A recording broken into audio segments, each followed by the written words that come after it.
Hello everybody. Here we have another contest chart, but this time is not sports.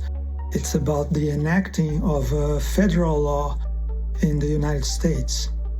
The question was asked in 2011 when the Affordable Care Act was sent to the US Supreme Court by the Republican Party in order to be assessed.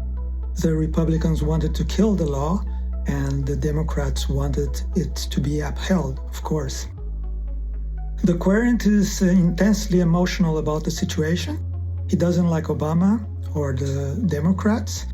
He supports the Republican Party and wants to see the law killed. So this is an us against them chart.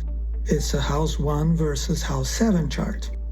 Essential dignity, accidental dignity, and receptions are not relevant.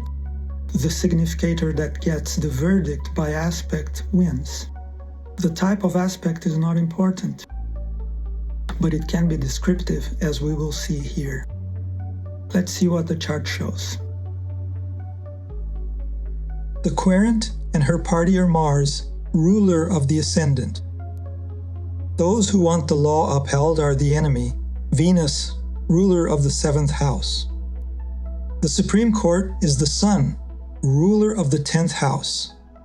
Saturn is the verdict, or end of the matter, ruler of the 4th house. The moon translates light from Saturn to Venus. That is, the verdict goes to Venus. So Venus, the enemy, wins. The law will be found constitutional and will be upheld. The fact that the moon meets Venus by opposition reflects the uphill battle that took place.